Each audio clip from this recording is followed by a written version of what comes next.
올 한 해 여러분과 함께 하셨던 하나님의 은총이 내년에도 계속 이어지길 기원합니다. 초등학교 1학년 때 담임 선생님이 저희 어머니에게 전화를 걸어서 말씀하셨습니다. 어머니, 푸아 이름 바꿔야 돼요. 사람 이름을 푸아라고 지어놓다니 선생님은 저희 부모님이 애 이름에 장난을 쳤다고 생각하셨습니다. 어머니가 저에게 물었습니다. 푸아야, 너 이름 바꿀래? 아니요. 저는 제 이름이 좋은걸요. 전 세상에 하나밖에 없는 제 이름이 참 좋았습니다. 그런데 언젠가 어떤 미국인과 대화할 일이 있었는데 그 사람은 제 이름을 듣고 피식 웃었습니다. 그 사람 말로는 제 이름이 미국말로 똥이라는 거예요. 저는 그때 담임 선생님 말씀을 들을 걸 처음으로 후회했습니다. 글로벌적으로 조금 더 생각했어야 했는데 생각이 너무 좁았던 것 같습니다. 여러분은 새 이름을 갖고 싶으신가요? 네. 네. 가톨릭이나 성공회에서 또 세례를 받으면 또 세례명을 주잖아요. 요한, 도마, 마리아, 프란치스코 등 성인의 이름을 얻습니다. 그의 삶과 신앙을 나에게 나의 삶으로 가져올 수 있어서도 좋고 또 나한테 영어 이름이 또 생겨서 좋습니다. 장로교회는 세례명이 없기 때문에 저는 이런 점에서 가톨릭이나 성공회가 늘 부러웠습니다. 저는 또 배우들도 부럽습니다. 그들은 매 작품을 만날 때마다 새로운 이름을 얻잖아요. 드라마 응답하라 1988에 등장했던 배우 이혜리 씨를 아직까지 덕선이라고 부르기도 합니다. 참 재미있는 것 같아요. 두 개의 인생을 사는 거잖아요. 또 영화 해리포터에 등장하는 이 다니엘 레드클리프라는 배우는 평생을 해리포터라는 이름을 받으면서 살아야 합니다. 배우로서 새 이름을 받으면 또 하나의 새로운 삶을 사는 느낌일 것 같습니다. 또 성경 안에도 하나님께 새로운 이름을 받는 사람들도 있죠. 아브라함이라는 새로운 이름을 받았고 또 야곱이 어떤 이름을 받았죠? 이스라엘이라는 새로운 이름을 받았습니다. 새 이름을 받는다는 것은 내가 새로운 존재로 전환된다는 것입니다. 그렇다면 어떤 이들이 새 이름을 받고 싶어 할까요? 아마 범죄를 저지르고 밀항하는 사람들도 새 이름을 받고 싶을 겁니다. 또는 형을 마치고 출소한 뒤에 새 사람이 되고 싶은 이가 새 이름을 구하기도 합니다.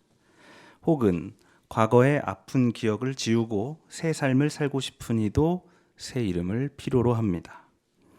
전쟁과 폭력이 휩쓸고 지나가서 폐허가 돼버린 이스라엘에게도 새 이름이 필요했습니다. 오늘 함께 읽은 이사야 62장은 그런 이들에게 새로운 이름을 주는 예언입니다. 시온의 의가 빛처럼 드러나고 예루살렘의 구원이 횃불처럼 나타낼 때까지 내가 쉬지 않겠다. 이방 나라들이 너에게서 의를 볼 것이다. 모든 왕들이 너에게서 영광을 볼 것이다. 사람들이 너를 부를 때에 주님께서 너에게 지어주신 새 이름으로 부를 것이다. 이 전쟁이 휩쓸고 간 땅은 폐허가 됩니다. 남자들은 전쟁터에서 죽고 또 여자들은 또 다른 폭력을 감당해야 합니다. 모든 의와 영광은 빼앗기고 포로가 되어서 끌려가야 합니다. 살아남은 자들은 난민이 됩니다. 하나님을 이겼다는 승리의 이름, 이스라엘은 이제 없습니다. 이름을 빼앗긴 그들은 이제 버림받은 자일 뿐입니다. 하나님께서 그 난민들에게 주시는 새로운 이름은 바로 헵시바와 뷸라입니다. 오늘 세번역 성경 이 4절에는 헵시바, 하나님께서 좋아하시는 여인, 그리고 뷸라, 결혼한 여인으로 번역되었습니다. 이제 그들이 버림받은 남자, 버림받은 여자가 아니라 하나님께서 좋아하시는 남자, 하나님께서 좋아하시는 여자, 이런 새 이름을 받습니다. 세상은 그들을 보고 하나님께 버림을 받았다고 말할 것입니다. 그러나 그들의 새 이름은 그렇게 생각하지 않습니다. 하나님께서 그들을 버린 것이 아니라 하나님께서는 누구보다 그 쫓겨나고 밀려난 이들을 좋아하신다고 바로 이 새로운 이름이 오늘 선포하고 있습니다. 그뿐만 아니라 그 버림받은 이들 안에서 새롭게 피어난 그 의와 영광이 빛과 횃불처럼 세상에 환히 드러난다고 했습니다. 그들을 괴롭혔던 제국들도 그 영광을 보게 될 것이고 그 폭력을 방관했던 모든 이웃 나라들도 그 의를 보게 될 것입니다. 새로운 이름을 받는 것만으로는 안 됩니다. 새로운 이름을 남들이, 주변 사람들이 그 이름으로 불러줘야 합니다. 가수 아이유 씨도 배우 생활을 할 때에는 또 이지은이라는 이름으로 불리길 바랬거든요. 그런데 아직도 사실 사람들이 아이유라고 불러요. 새로운 이름을 제시해도 사람들이 불러줘야 그 계명의 완성입니다.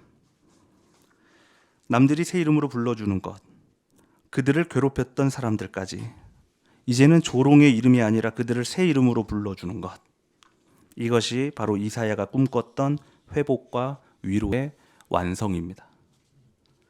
제 작은 소망 중에 하나는 언젠간 장신대 채플 강단에서 설교하는 것입니다. 저는 신대원 시절 진보적이라는 이유로 목사 못할 거라는 얘기를 교수님들로부터 자주 들었습니다. 이제는 그 교수님들 앞에서 한번 떳떳하게 서보고 싶은 거죠. 보여주고 싶은 거예요. 진보적이어도 사회 참여적이어도 소수자의 인권을 말하더라도 목사를 그리고 우리가 교회를 충분히 할 수 있다라는 것을 한번 교수님 앞에서 자랑도 하고 의수되고 싶기도 하고 그런 마음입니다. 사실 원고도 다 써놨습니다. 불러주기만 하면 되거든요. 그렇게 하면 제가 신대원 안에서 받았던 그 상처가 조금은 풀릴 것 같다라는 생각이 듭니다. 누군가 영상을 보신다면 연락 주시기 바랍니다. 오늘 예수께서도 새 이름을 받기 위해 성전으로 갑니다. 율법에는 정결 예식이라는 것이 있습니다. 이 산의 아이가 태어나면 40일 후에 정결 예식에 참여해야 합니다. 유대교의 좀 유아 세례 같은 그 개념의 제사인 것 같기도 합니다. 이 예식을 받으면 이제 그 아이는 주님의 거룩한 사람으로 불리게 됩니다. 마리아는 아기 예수를 안고 예루살렘으로 들어갑니다. 희생 제물로 산 비둘기도 준비했습니다. 원래는 양을 준비했어야 했는데 이 양이 비싸잖아요. 그래서 산 비둘기를 준비했다는 것은 그들의 형편이 아주 어려웠다는 사실을 보여줍니다. 사람들은 마리아가 준비한 산 비둘기를 보고 그가 가난한 여자라는 사실을 단번에 알 수 있었습니다. 그런데 마침 예루살렘에는 시므온이라는 노인이 있었습니다. 그 시므온은 이스라엘이 받을 위로와 회복을 두 눈으로 볼 때까지 죽지 않을 것이라는 성령의 지시를 받은 사람이었습니다. 시므온은 몇 살이었을까요? 만일 이사야가 예언한 후에 그 이스라엘을 향한 회복이 아직까지 이루어지지 않은 것이라면 이사야가 기원전 8세기 사람이니까 시므온은 한 700살 정도 됐을 겁니다. 시므온은 이제 그만 죽고 싶었습니다. 정말 말 그대로 죽지 못해 지금 살고 있어요. 너무 오래 살았습니다. 그것도 길어지는 절망 가운데서 살았습니다. 이제 그는 빨리 구원을 보고 싶었습니다. 그런 그가 오늘 아기 예수를 발견합니다. 그것도 가난한 여자의 품에 안겨 있는 아기 예수를 발견합니다. 아, 드디어 죽을 수 있겠구나. 촉이 옵니다. 시므온이 아기 예수를 팔로 안고 말합니다. 오 주님, 내 눈이 주님의 구원을 보았습니다. 이제 저를 세상에서 평안히 떠나가게 해주십시오. 이 아기는 이방 사람들에게는 계시의 빛이요, 주님의 백성 이스라엘에게는 영광입니다. 시므온은 아기 예수에게 오늘 새 이름을 2개나 주었습니다.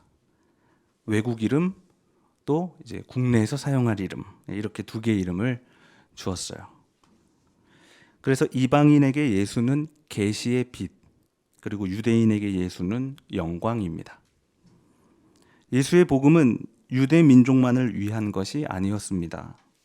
오히려 그 복음은 이방 민족을 구원하는 것이 오히려 유대 민족에게 영광이라고 선언하는 것이었습니다.